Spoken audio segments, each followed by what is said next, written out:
जी हाँ, नमस्कार। मैं राकेश रंजन। बात करेंगे सियासत की, लेकिन पहले कुछ चंद टिप्पणी। कंटेंट कभी नहीं बदलता, बदलते हैं सिर्फ संदर्भ। वैसे ही जैसे पानी कभी नहीं बदलता, नदियां चाहे भले ही पाताल में चली जाएं, उद्गम स्रोत हमेशा रचना का भी, जीवन का भी। तो कुछ ऐसा ही हो रहा है और ऐसा ही होता है सियासत में भी। और नीतीश कुमार की सियासत में भी। आज बिहार की राजधानी पटना में जीतन राम मांझी, हम हिंदुस्तानी आवाम मोर्चा के जीतन राम मांझी ने सम्मेलन बुलाया था। जाहिर है, विधानसभा चुनाव है तो एक ताकत का मुजाहिरा भी था, ताकत का एहसास कराना था, ताकि जो सियासत में बार्गेनिंग की बात होती है, मोल तोल की बात होती है, तो जरा मजबूती से हो सके। इस सम्मेलन में सूबे बिहार के मुख्यमंत्री नीतीश कुमार भी आए। आने को बिहार के उप मुख्यमंत्री और भाजपा के पूर्व प्रदेश अध्यक्ष सम्राट चौधरी भी आए। नीतीश कुमार आए, उनका स्वागत हुआ। स्वाभाविक है, नीतीश के आगमन से जीतन राम मांझी खुश दिखे। पुत्र के साथ उनका गर्मजोशी से इस्तकबाल किया। इस्तकबाल का कमोबेश यही नजारा सम्राट चौधरी के साथ भी रहा। लेकिन चर्चा अब नीतीश कुमार की हो रही है। यह कि नीतीश कुमार 15 सेकंड भाषण देकर निकल गए। आखिर क्या बात है? क्या एनडीए में सब कुछ ठीक नहीं चल? मतलब कंटेंट वही है, नीतीश कुमार वाला, संदर्भ बदल गया है। अपने 15 सेकंड के भाषण में नीतीश कुमार की रैली में आए सभी लोगों को प्रणाम करता हूं, पार्टी की मीटिंग हो रही है, इसके लिए सभी को बधाई। रैली की जानकारी मिलने के बाद यहाँ सभी को बधाई देने के लिए आया हूं। आपको बधाई देकर मैं अपनी बात समाप्त करता हूं। हो गया नीतीश जी का भाषण। तो सिर्फ 5 मिनट में ही रैली में रुके और करीब 15 सेकंड का भाषण देकर निकल गए। तो अब जो चर्चा हो रही है कि बिहार में हुए मंत्रिमंडल विस्तार और बीजेपी नेताओं की बयानबाजी के बाद से यह सवाल उठ रहे हैं, क्या एनडीए में सब कुछ ठीक ठाक नहीं चल रहा है?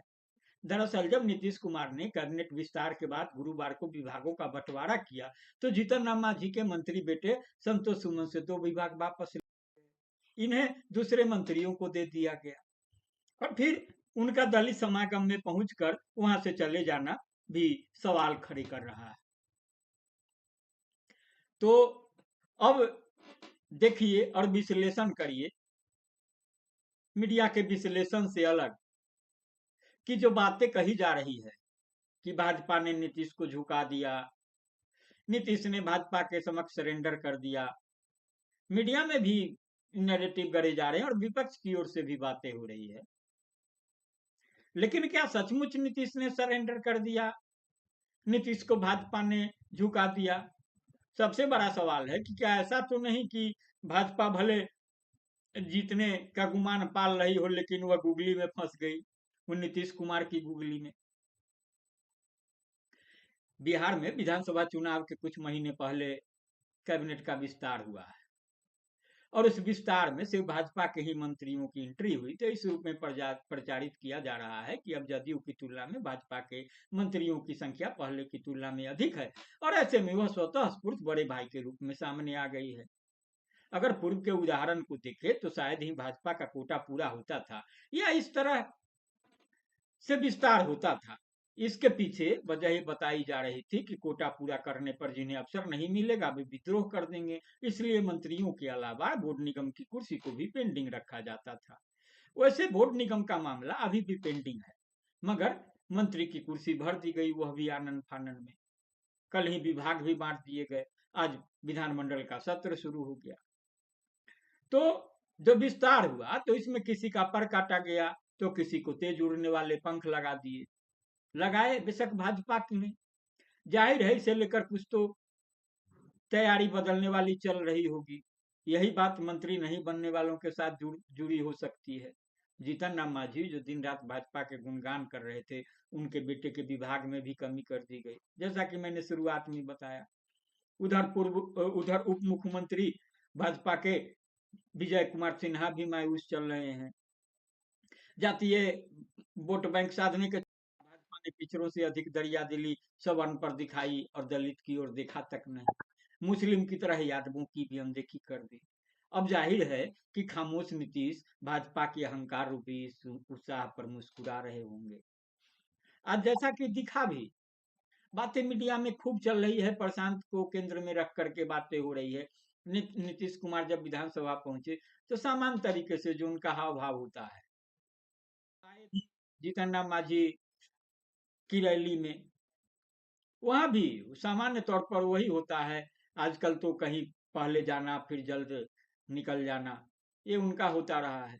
वहां गए, 5 मिनट रुके, 15 सेकंड भाषण दिया और फिर मीडिया का ध्यान खींच ले गए, तरह तरह की चर्चा, तरह तरह की बात। तो जो ये भाजपा का जो अहंकार मैंने कहा, तो नीतीश की जो मुस्कुराहट की भी बात कही, तो उन्हें पता है कि अन्य राज्यों की जीत की तरह भाजपा बिहार को भी आसान टारगेट मान रही है, पर उसकी यह भूल उसे बड़े नुकसान दे सकती है। भाजपा के इस एक आत्मघाती कदम ने बैठे बिठाए विपक्ष को बड़ा मौका दे दिया है। अब वह इसका किस हद तक फायदा उठाती है, यह देखने वाली बात होगी। बातें बहुतेरे हो रही है, उसमें जो बातें हो रही है, एक बातें जो कहा जा रहा है, और जो राजद की ओर से खास तौर से कहा जा रहा है, तेजस्वी तो लगातार कह ही रहे हैं। जो आधिकारिक बयान आया जो राजद प्रवक्ता की ओर से, राजद प्रवक्ता चित्तरंजन गगन होते हैं, तो मंत्रिमंडल विस्तार को लेकर के जो उन्होंने मीडिया में बयान दिया, तो उसमें उसने कहा जो मैंने आपको शुरुआत में बताया अभी कि किस तरह से कहा जा रहा है कि अब भाजपा ने उन्हें दबोच लिया है। तो चित्तरंजन गगन ने जो कहा कि नीतीश पूर्ण रूप से भाजपा की गिरफ्त में आ चुके हैं। हालांकि जब विधानसभा चुनाव की उल्टी गिनती शुरू हो गई है, इस स्थिति में मात्र चंद महीनों के लिए मंत्रिमंडल विस्तार का कोई औचित्य नहीं है। जबकि भाजपा के साथ नीतीश की सरकार बने 1 साल से ज्यादा समय बीत चुका है। जदयू की हिस्सेदारी को लेकर भाजपा के साथ तालमेल नहीं बैठने के कारण ही नीतीश जी जब तक स्वतंत्र निर्णय लेने की स्थिति में थे, मंत्रिमंडल का विस्तार टालते रहे। मंत्रिमंडल में शामिल राजू सिंह जैसे चेहरे भी बता रहा है कि नीतीश जी भाजपा के सामने आत्मसमर्पण कर चुके हैं। पिछले दिनों नीतीश जी अपनी सभाओं में महिला और अल्पसंख्यक की खूब चर्चा किया करते थे, पर आज के इस विस्तार में न एक महिला को मंत्री बनाया गया और न एक अल्पसंख्यक को ही मंत्री बनाया गया। 36 सदस्यीय मंत्रिमंडल में अल्पसंख्यक कोटे से मात्र एक मंत्री हैं।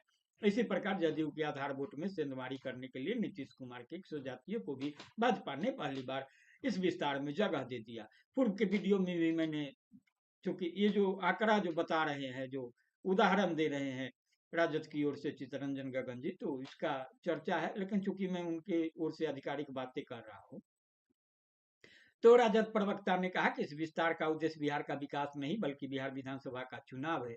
बिहार की जनता भी इस बात को समझ रही है कि केवल चुनावी लाभ के लिए, कुछ जातियों की नाराजगी दूर करने के लिए चुनाव के पहले यह झुंझुना थमा दिया गया है।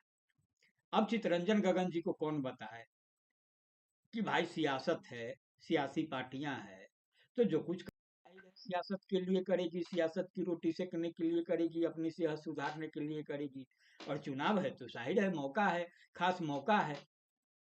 और जिस राजू सिंह की बात कर रहे हैं मंत्रिमंडल करने को लेकर के, तो जो राजू सिंह जिसको परास्त करके आते हैं, जो राजद के वहां से जनप्रतिनिधि होते रहे हैं, तो उनका क्या है था और तमाम चीजें थी।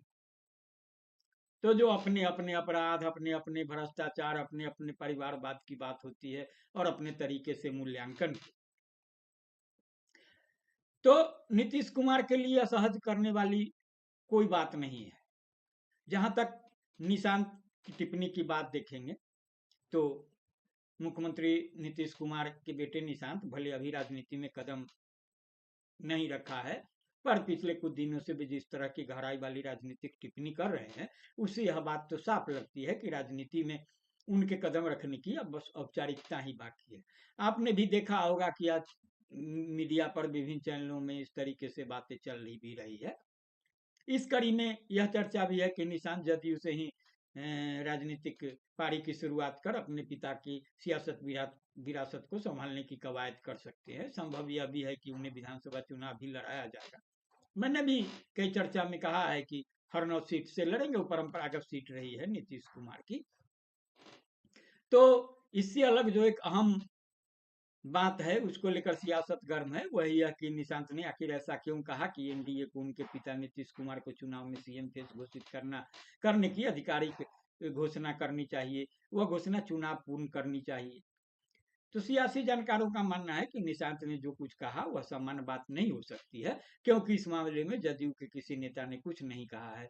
फिर निशांत जो अभी जदयू में शामिल नहीं हुए और राजनीति से दूर है, वे कैसे इस तरह की मांग कर सकते हैं। दूसरी बात यह कि जदयू के कार्यकर्ताओं को जनता के बीच जाकर नीतीश सरकार के कामकाज को प्रचारित करना चाहिए। यह भी बात सामान्य इसलिए नहीं मानी क्योंकि नीतीश के लंबे शासनकाल में निशांत कभी इस तरह से सियासी टिप्पणी नहीं करते। तो जानकारों का मानना है कि पिछले कुछ दिनों से भी जिस तरह सक्रियता दिखा रहे हैं और टिप्पणी कर रहे हैं, उसके पीछे उच्च स्तरीय सियासी रणनीति हो सकती है। भाजपा नेताओं का नीतीश के प्रति समर्पण भाव और पीएम मोदी का नीतीश को लाडला मुख्यमंत्री कहना स्थिति के असामान्य होने के संकेत दे रहे हैं। लाडला भागलपुर में नरेंद्र मोदी ने कहा था। तो राजद की नजर नीतीश पर है, तो नीतीश की नजर भाजपा की नीयत पर है। ऐसा इसलिए क्योंकि महाराष्ट्र में शिंदे प्रकरण से नीतीश सतर्क है। शायद इसे ध्यान में रखकर ही निशांत के जरिए नीतीश कैंप ने भाजपा को डराने वाले संकेत दिए हैं। जाहिर है राजद के लिए यह प्रकरण उम्मीद बढ़ाने वाला है, लेकिन बिना नीतीश के बिहार में भाजपा की चुनावी नैया डूब सकती है। इसलिए संभव है, बल्कि भाजपा नीतीश को चुनाव पूर्व मुख्यमंत्री का चेहरा घोषित कर दे और राजद की उम्मीद पर पानी फेर दे। अब क्या होगा नहीं होगा, तो राजद की जहां तक उम्मीद है और जो सियासी हो रही है, तो उसमें आप देखेंगे कि इधर इंडिया का जो खेमा होता है, जो राजद कांग्रेस वाम दलों वाला, तो यहाँ कांग्रेस भी बहुत स्थिर नहीं है और जिस तरह से संकेत आ रहे हैं, तो यहाँ भी प्यार भी हो रहा है, तकरार भी हो रहा है। कांग्रेस ने नए प्रभारी बनाए हैं, तो बिहार के जो नए प्रभारी है उन्होंने अपना होमवर्क शुरू कर दिया है। प्रभार लेने के बाद उन्होंने कई स्तरों पर बिहार के पार्टी नेताओं से बात की है। उन्होंने दो टूक अंदाज में सबको निर्देश दिया है कि बिहार विधानसभा चुनाव में हमें बेहतर करना है, इसके लिए जो भी करना पड़े वह करें। इसी कड़ी में यह पूछे जाने पर कि कांग्रेस गठबंधन में चुनाव लड़ेगी या अकेले, तो उनका कहना था कि इस पर अभी निर्णय नहीं लिया गया है, पार्टी जनों से फीडबैक के आधार पर निर्णय लेंगे। यह इसलिए हैरान करने वाली बात है क्योंकि अभी कांग्रेस बिहार में राजद के साथ महागठबंधन में है। दूसरी बात यह कि राजद द्वारा पहले ही कांग्रेस को इस बार कम सीट देने की बात खुद तेजस्वी कर चुके हैं। वहीं बिहार कांग्रेस के नेता अधिक सीट चाहते हैं। इसके अलावा पहले की तरह आज भी बड़ी संख्या में कांग्रेस जन राजद से मुक्त होकर अलग चुनाव लड़ने की सोच रखते हैं। संभव है कि वे लोग यही फीडबैक दें। इधर कई नेता कड़वी टिप्पणी राजद के खिलाफ करने से भी परहेज नहीं कर रहे हैं। इसमें पप्पू यादव सबसे आगे हैं, पूर्णिया से जीत करके आए हैं। उन्होंने राजद और कांग्रेस की हैसियत को बताने के लिए ऊंट और गधा तक का उदाहरण देकर के तल्खी बढ़ा दी है। तो कुल मिलाकर के जो स्थिति है उसमें एक स्थिति यह भी है कि जो बातें कही जा रही थी कि नीतीश कुमार जो तीसरे नंबर की पार्टी बन गए पिछले विधानसभा चुनाव में, तो उसमें जो मोदी जी के हनुमान है चिराग पासवान, तो उनका सब किया धरा है। तो इस बार कहा जा रहा था कि चूंकि चिराग पासवान जो हनुमान होते थे तो उनका काम बन गया है, तो अब वो ज्यादा उछल कूद नहीं करेंगे। लेकिन जो स्थिति है उसमें कहा जा रहा था कि जो प्रशांत किशोर आए हैं वह चिराग पासवान वाली भूमिका निभाएंगे। बातें लुकी छिपी थी, जिस तरीके से बातें हो रही थी स्पष्ट थी, लेकिन पूरी तरह बेपर्दा नहीं थी। लेकिन जो एक बार की प्रशांत किशोर ने जब कल अपने कार्यकर्ताओं को संबोधित करते हुए कहा कि भाई नीतीश कुमार को और नीतीश कुमार की पार्टी को एकदम सीधे तौर पर टारगेट करना है, कोशिश करनी है कि एक भी सीट जीत करके नहीं आने देना है। चाचा यानी नीतीश कुमार आए तो फिर नहीं तो लालटेन पकड़ लेंगे, नहीं तो कमल थाम लेंगे, उनसे बिहार को मुक्ति नहीं मिलेगी। तो मतलब एक तरीके से जो प्रशांत किशोर बिहार में बदलाव की बात कर रहे थे, कह रहे थे कि अपनी सरकार बनाएंगे, वो भाजपा हो, जदयू हो, राजद हो, सबने बिहार को बर्बाद किया है, तो अब वो बिहार को संवारेंगे। तो इस तरीके से अगर उनका एकमात्र लक्ष्य होगा जीत जाए, राजद जीत जाए, कोई मतलब नहीं, लेकिन नीतीश कुमार को हराना है, तो फिर आखिर उनका मकसद जो था वो पूरे संपूर्ण बदलाव का वो कहाँ है? तो जाहिर है कि अब उन्होंने खुल करके अपने को टीम घोषित कर दिया है और कुछ पर्दे में नहीं है। तो जाहिर तौर पर अब खुली किताब है कि नीतीश को कहाँ से सतर्क रहना है, किस रूप में काम करना है। जो भी होगा समय के साथ होगा, लेकिन फिलवक्त इतना तय है कि जो भी विश्लेषण हो, जो भी बातें हो, भाजपा जो सोच रही हो, लेकिन फिलवक्त भाजपा नीतीश की गुगली में फंसी हुई है। नीतीश के लिए दोनों तरफ समान अवसर हैं। मतलब नीतीश सत्ता राजनीति के केंद्र में हैं आज की तारीख में, और आगे भी रहेंगे ऐसा दिख रहा है। तय भाजपा को करना है कि वह उन्हें बाइज्जत अपने साथ रखती है या फिर उन्हें छोड़ देती है कि आप जा सकते हैं। यह भी भविष्य के गर्भ में है। भाजपा इतना जोखिम लेने की स्थिति में नहीं दिख रही है, नहीं लेगी। जो भी होना है चुनाव बाद होना है। तो फिल वक्त जो मैंने शुरुआत की थी कि कंटेंट कभी नहीं बदलता है, बदलते सिर्फ संदर्भ हैं। तो जो सियासत का कंटेंट है, बिहार की सियासत का, जो नीतीश को केंद्र में रखकर जो है बना है, न कल बदला था, न आज बदला है, न निकट भविष्य में बदलने वाला है। बदलता रहेगा तो सिर्फ संदर्भ। तो जो नया आएगा और उस संदर्भ की रोशनी में जो बातें होंगी उसे लेकर मैं भी हाजिर रहूंगा। फिर वक्त आप इसे सुने, गुने, संजीदगी से लाइक करें, शेयर करें। नमस्कार।